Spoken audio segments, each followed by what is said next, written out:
Carlos nunca entendeu bem o que era saudade do que nunca se teve. Aos 62 anos, morava sozinho num apartamento modesto no bairro da Aclimação, em São Paulo. A aposentadoria tinha vindo há pouco, o casamento terminara há muito, e os filhos, 2, já seguiam a vida com a pressa típica de quem ainda não entendeu o peso do tempo. Era um homem calado, daqueles que só falavam quando perguntavam.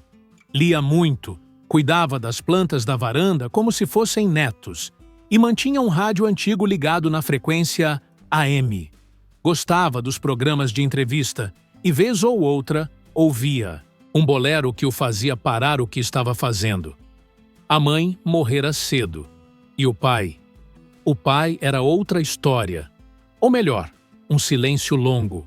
Joaquim fora um homem rígido, frio. Não era o tipo de pai ausente, mas o tipo que estava presente, sem nunca estar com. Não havia palmadas. Havia dureza no olhar, na voz, na expectativa constante de que Carlos fizesse tudo certo, sem nunca ouvir um "estou orgulhoso". Crescer naquela casa era como andar descalço em cascalho. Mesmo quando não doía, era desconfortável. E assim foi. Décadas de distância, mesmo morando na mesma cidade. Às vezes se cruzavam em velórios de conhecidos ou aniversários em família, mas nunca mais do que um aperto de mão. Um "como vai?", que não queria realmente saber. Joaquim envelheceu, mas não amoleceu. Carlos envelheceu, mas também não voltou. Até aquele sábado. Era fim de tarde, céu nublado, e Carlos estava terminando um chá morno na xícara lascada da mãe quando o celular tocou. Número desconhecido. Ele quase não atendeu. Já estava acostumado a evitar surpresas, mas algo no momento, no silêncio da casa, na repetição monótona dos dias, o fez erguer o telefone. Alô? Do outro lado, uma respiração curta. Carlos? Silêncio. O nome dele, dito daquele jeito, como se viesse de um lugar antigo, o fez se enrijecer. Quem fala? É o seu pai, Joaquim. Por um segundo, Carlos pensou que estivesse ouvindo mal, ou sonhando. Aquela voz, seca, ainda que enfraquecida, fazia parte de um passado que ele tinha enterrado cuidadosamente. Pai? Repetiu, num tom mais baixo, como se testasse o peso da palavra na própria boca. Sou eu. Me desculpa ligar. Assim, eu estou no hospital. O mundo não parou. Os carros lá fora ainda passavam. O vento seguia balançando as folhas da jabuticabeira no quintal do vizinho. Mas por dentro, Carlos parou. O que aconteceu? O coração. Tive um infarto.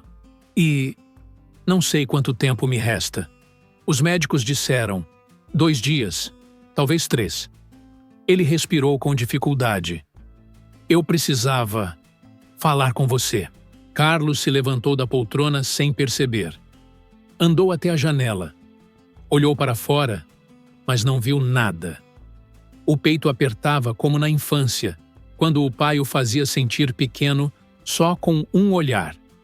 Ele apertou o celular entre os dedos, como se quisesse esmagar aquela ligação. O senhor nunca precisou de mim para nada, disse, sem raiva, só com a verdade. Por que agora? O silêncio do outro lado do telefone parecia pesar mais do que palavras. Porque agora eu tenho medo. E vergonha. Carlos sentiu o estômago revirar. Aquela palavra, vergonha, nunca combinou com Joaquim. Era um homem que nunca admitia erro, que nunca baixava o olhar.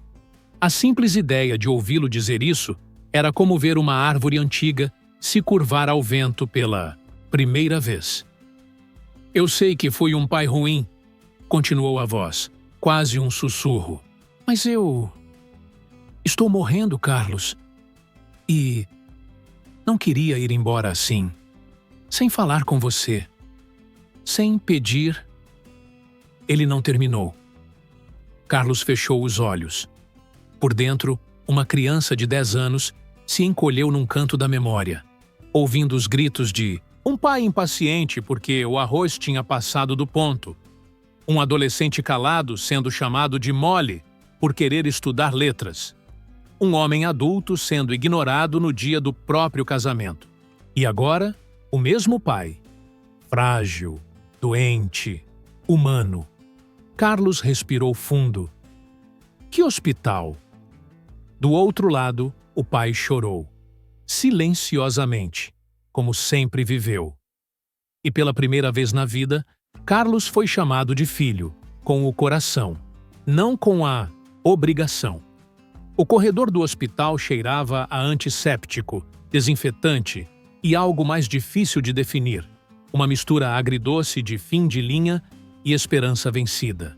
Carlos andava devagar. O som dos próprios passos ecoava mais alto que seus pensamentos. Quarto. 412. Respirou fundo diante da porta. Não sabia como entrar. Nunca soube, na verdade. Passou a vida tentando encontrar uma forma de chegar perto daquele homem sem se machucar. Agora, ele estava ali, à beira do fim. E Carlos ainda se sentia como um menino sem manual. Bateu 2 vezes. Pode entrar, disse uma voz fraca. Quando abriu a porta, a imagem foi um choque. Joaquim parecia menor. A rigidez, que antes se vestia de terno e silêncio, agora estava derretida sob lençóis brancos. O rosto estava pálido, mais enrugado do que Carlos se lembrava. Os olhos fundos, mas ainda firmes. Havia uma oxigenoterapia discreta no nariz, uma garrafa de soro pendurada e um silêncio entre pai e filho que quase era físico. Obrigado por vir, disse o velho, tentando se erguer um pouco.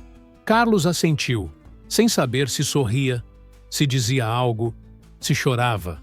Puxou a cadeira ao lado da cama e se sentou. Ficaram ali, por um longo minuto, sem dizer nada. E pela primeira vez, o silêncio entre eles não era agressivo. Era espesso, cheio de coisas que ninguém soube dizer antes. Você está velho, comentou Joaquim, forçando um sorriso. Carlos soltou uma risada curta, seca. E o senhor está morrendo. Os dois se entreolharam. Nenhum desmentiu. Era verdade. E era o tipo de verdade que, por alguma razão, trazia alívio. Eu não fui um bom pai. Carlos virou o rosto. Não queria começar assim. Era cedo demais. Ou tarde demais. Eu não estou aqui para ouvir confissão de leito de morte, respondeu, baixando os olhos. Eu sei, mas você merece isso. Merece ouvir o que eu nunca consegui dizer. Carlos apertou os punhos. Queria gritar, fugir, dizer que não precisava de nada, mas sabia que precisava. A vida inteira, tudo o que desejou foi uma frase. Uma só. Joaquim continuou. Eu cresci, apanhando do meu pai. Muito. Homem não chorava. Homem não dizia que amava. Só obedecia e sustentava a casa. E eu? Achei que estava te ensinando a ser forte. Carlos sentiu uma lágrima ameaçar. Piscou rápido. Segurou. O Senhor me ensinou a ter medo. Me ensinou a não confiar em homem nenhum. Me ensinou que amor machuca, que silêncio é mais seguro que abraço. O velho assentiu devagar. Não tentou se defender.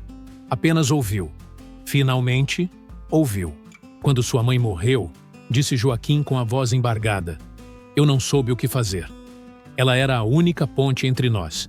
E eu me escondi atrás da rigidez. Porque tinha vergonha de não saber ser pai e mãe ao mesmo tempo. Carlos o encarou. Pela primeira vez em décadas viu um homem. Não um monstro, não um carcereiro. Um homem. Cheio de falhas, sim. Mas humano. Tarde demais para voltar. Mas ainda não era tarde demais para reconhecer. Por que agora? Carlos perguntou. Por que só agora? Porque agora eu sinto o tempo nas minhas costas. Porque não quero fechar os olhos e levar comigo o peso de ter te perdido por covardia. Porque... E a voz falhou. Porque eu te amo, filho. E não sei se disse isso alguma vez, mas é verdade. Silêncio. Carlos abaixou a cabeça. As lágrimas vieram sem cerimônia. Não era perdão imediato. Não era reconciliação plena. Mas era o que o menino de 10 anos sempre quis ouvir. Eu te amei também, respondeu. Apesar de tudo. E ali, na beira da cama, 2 homens, antes apenas pai e filho por formalidade, se tornaram o que nunca foram: humanos, falhos, vulneráveis, mas, finalmente, verdadeiros. Nos dias seguintes, Carlos voltou ao hospital. Todas as tardes. Levava um jornal, às vezes uma fruta cortada, e quase sempre o silêncio. Não falavam muito. Não havia pressa. Era como se ambos soubessem que cada visita era a última de um tipo antigo de distância. Joaquim falava pouco, mas mais do que falara a vida inteira. Eu não sei como é envelhecer perto dos filhos, comentou uma vez, enquanto olhava, pela janela do quarto. Acho que criei uma barreira tão grande que até eu me perdi do caminho de volta. Carlos não respondeu. Pegou a garrafinha de água e ajudou o pai a beber. Os papéis haviam virado sem aviso. Agora, ele era quem cuidava, quem media o tempo e os sinais vitais, quem via os tremores nas mãos e os olhos buscando apoio. Não havia redenção plena. Havia um esforço tardio, mas sincero. Eu te vi crescer como quem observa o tempo passar pela janela, disse Joaquim num fim de tarde. Sabia que você estava mudando, crescendo, mas não sabia como chegar. Até você. E quando percebi que não dava mais tempo, eu fiquei quieto. Carlos queria perguntar tanta coisa. Por que não foi ao recital de formatura? Por que nunca ligou no aniversário dos netos? Por que sempre calava quando a vida pedia um gesto? Mas entendeu, aos poucos, que algumas perguntas não têm resposta. E algumas respostas não curam. O que havia ali era o agora.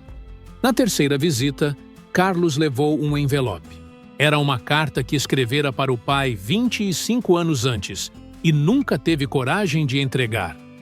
Guardou por anos no fundo de uma gaveta, junto com lembranças que doíam. Escrevi isso depois que a mãe morreu, disse. Tinha 20 e poucos anos. Achei que se lesse, talvez me ouvisse. Joaquim pegou a carta com as mãos trêmulas. Não conseguia ler mais de 3 linhas seguidas. Carlos então leu em voz alta. Pai, o Senhor não me conhece, e eu também não conheço o Senhor. Só sei que a gente vive na mesma casa e não sabe onde guardar o silêncio que existe entre nós. Eu queria ter aprendido o que era abraço. Eu queria ter ouvido que estava fazendo certo. Mas o Senhor sempre olhava como quem esperava mais. E eu cansei de nunca ser suficiente. Assinado, seu filho. Joaquim chorou. Não como quem sente pena de si, mas como quem, pela primeira vez, entende o peso que causou. Não pediu desculpas de novo. Não precisava. As lágrimas diziam mais do que qualquer frase. Naquela noite, Carlos voltou para casa com a carta no bolso e a alma um pouco mais leve. Dormiu pensando na infância. Não nos gritos ou nas faltas, mas num domingo específico. Ele, com 6 anos, ganhando um carrinho vermelho no Natal. O pai não disse nada, só entregou, mas ficou observando de longe, com um leve sorriso escondido. Carlos entendeu, de forma estranha, que às vezes o amor se esconde onde a falta grita mais alto, e que os gestos falhos não apagam o afeto mal construído. Algumas coisas nunca voltam. A infância não volta. Os aniversários perdidos não voltam. O tempo do primeiro "eu te amo" não volta. Mas a presença, quando vem, mesmo no fim, ainda pode plantar alguma paz. Era domingo. O céu tinha uma cor esbranquiçada, dessas que não anunciam chuva nem sol, Só um tipo de quietude que parece combinar com despedidas. Carlos chegou cedo ao hospital. Trouxe pão de queijo, cortou em pedaços e deixou num guardanapo sobre a mesinha de cabeceira. Também levou um rádio pequeno, daqueles de pilha, parecidos com o que a mãe ouvia enquanto lavava a louça. Lembra disso? Perguntou, ligando o aparelho. Joaquim sorriu fraco ao reconhecer uma velha música instrumental. Sua mãe adorava isso. Dizia que era a única coisa que acalmava os pensamentos dela. Ficaram em silêncio por um tempo, só ouvindo. Nenhum dos dois sabia se aquele seria o último encontro, mas havia algo diferente no ar. Uma paz sutil, como se ambos tivessem aceitado que nem tudo precisava ser resolvido para ser perdoado. Você me surpreendeu, Carlos, disse Joaquim com os olhos semicerrados. Achei que não viria, e não te culparia se não viesse. Carlos olhou para ele com ternura contida. Eu também achei que não viria, mas eu precisava vir. Por mim, por tudo o que guardei. O velho assentiu. E você tem filhos, né? 2. Eles gostam de você? Carlos demorou para responder. Não era uma pergunta simples. Acho que sim, mas não sei se sabem quem eu sou de verdade. Às vezes, a gente herda o medo de amar do pai sem nem perceber. Joaquim respirou fundo. O ar parecia faltar mais agora. Não deixa isso acontecer. Fala com eles, mesmo que doa, mesmo que não saibam como reagir. Eu vou tentar, disse Carlos. Pela primeira vez, acho que eu vou tentar de verdade. O velho fechou os olhos por alguns segundos. Um suspiro profundo. Depois, voltou a abri-los e encarou o filho. Carlos. Sim? Obrigado por ter me dado a chance de ser um pouco pai, mesmo que só agora. Aquela frase ficou suspensa, entre os dois. Carlos se aproximou da cama, estendeu a mão. O velho pegou com dificuldade. A gente nunca foi bom com abraço, disse Carlos, sorrindo de lado. Nunca, respondeu Joaquim. Mas sempre foi o que mais faltou. E então, pela primeira vez na vida, Carlos abraçou o pai. Não um abraço de cinema, nem daqueles de reconciliação apoteótica. Foi um abraço frágil, meio desajeitado, com tubos no meio e ombros trêmulos. Mas foi real. E foi inteiro. Ficaram assim por alguns segundos que pareceram anos. Depois, Joaquim adormeceu. Carlos ficou ali, sentado, ouvindo a respiração, calma, o chiado do rádio ao fundo e um certo alívio no peito, não pelo que tinham vivido, mas por aquilo que, mesmo no fim, conseguiram resgatar. Ao sair do hospital naquele dia, Carlos olhou para o céu opaco e pensou na mãe. Ele veio, tarde, mas veio, murmurou. E pela primeira vez em muito tempo, sorriu sem peso. Na quarta-feira seguinte, o telefone tocou às 5h38 da manhã. Carlos já estava acordado, sentado na beira da cama, como se seu corpo soubesse antes do toque. O sono tinha sido leve, atravessado por imagens desconexas. A casa da infância, o pai de terno cinza, o rádio da mãe tocando ao fundo. Senhor Carlos, aqui é do Hospital São Vicente. Seu Joaquim faleceu há cerca de meia hora. Silêncio. Ele descansou tranquilo. Queria que o senhor soubesse... Ele pediu para ser enterrado com uma carta. Disse que era a única coisa que queria levar. Carlos fechou os olhos. Já sabia qual carta era. A que escrevera com 20 e poucos anos e lera em voz alta poucos dias antes.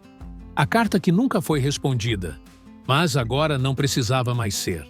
Ao desligar, sentou-se por um tempo na sala escura, ouvindo o relógio da parede marcar o tempo.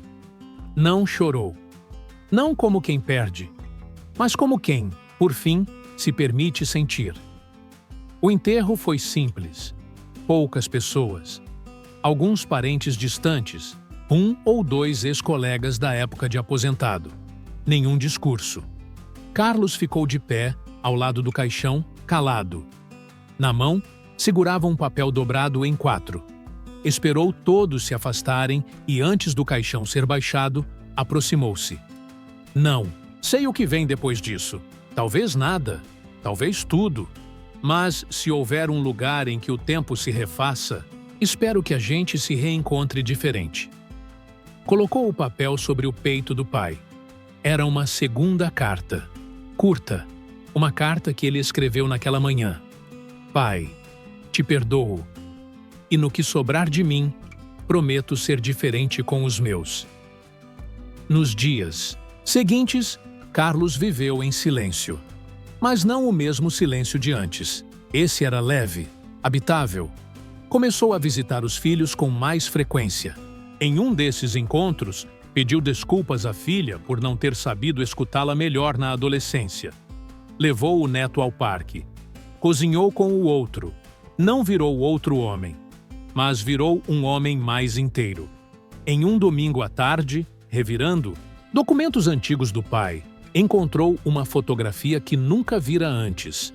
Ele, com 4 anos, dormindo no sofá e o pai ao lado, de pé, olhando para ele com um leve sorriso. Um carinho quase imperceptível, mas real. Como quem, por não saber tocar, tentava amar com o olhar. No verso, a única caligrafia do pai que Carlos jamais vira antes. Meu filho, mesmo quando eu não sabia demonstrar, eu te amei. Carlos segurou a foto contra o peito. Chorou. Mas dessa vez, não de dor, de alívio, de encontro, de aceitação. Às vezes, os pedidos de perdão chegam tarde, mas chegam.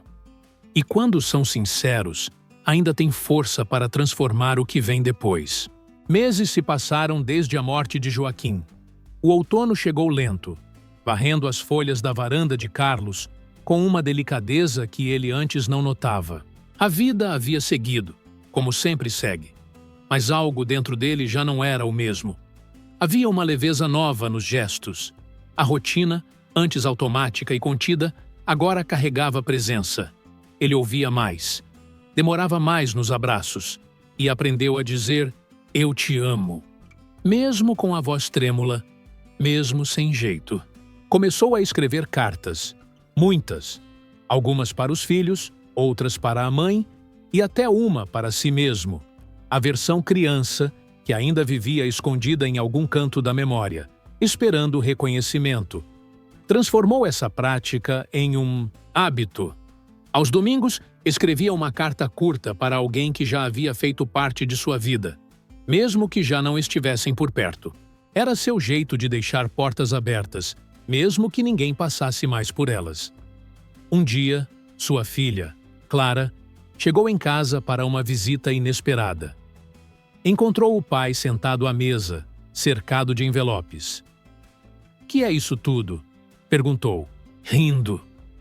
Carlos olhou para ela com calma. "São cartas que eu devia ter escrito antes, mas estou escrevendo agora. Antes tarde do que nunca, né?" Ela se sentou ao lado dele, pegou uma das cartas com cuidado e começou a ler. Era uma mensagem, curta para um velho amigo da faculdade com quem Carlos perdera contato. Clara olhou para o pai com olhos marejados. "Você mudou, pai." Ele sorriu. "Não é que eu mudei. É que eu decidi não repetir." Ela o abraçou de forma inesperada. Carlos fechou os olhos e retribuiu. Inteiro. Como nunca conseguiu fazer com o próprio pai.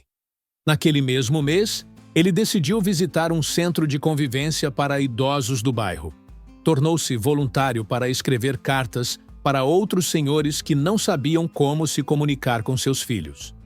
"Às vezes, as palavras não vêm", disse ele para o coordenador. "Mas, quando vêm, podem abrir uma vida." Chamaram a pequena oficina de Cartas do Fim-Começo. Em um dos encontros, um senhor de olhos tristes perguntou: "Você já perdoou seu pai, Carlos?" Ele pensou por alguns segundos. Depois respondeu: "Eu não perdoei tudo. mas perdoei o suficiente para não me perder junto. Certa noite, antes de dormir, Carlos releu a última carta que o pai deixara. Aquela frase escrita atrás da fotografia esquecida. Mesmo quando eu não sabia demonstrar, eu te amei. Ele fechou os olhos com a imagem em mente e disse, em voz baixa, como quem liberta um peso: eu também, pai. E agora eu consigo dizer. Naquela noite, dormiu profundamente, como há anos não fazia. Não porque esqueceu, mas porque entendeu.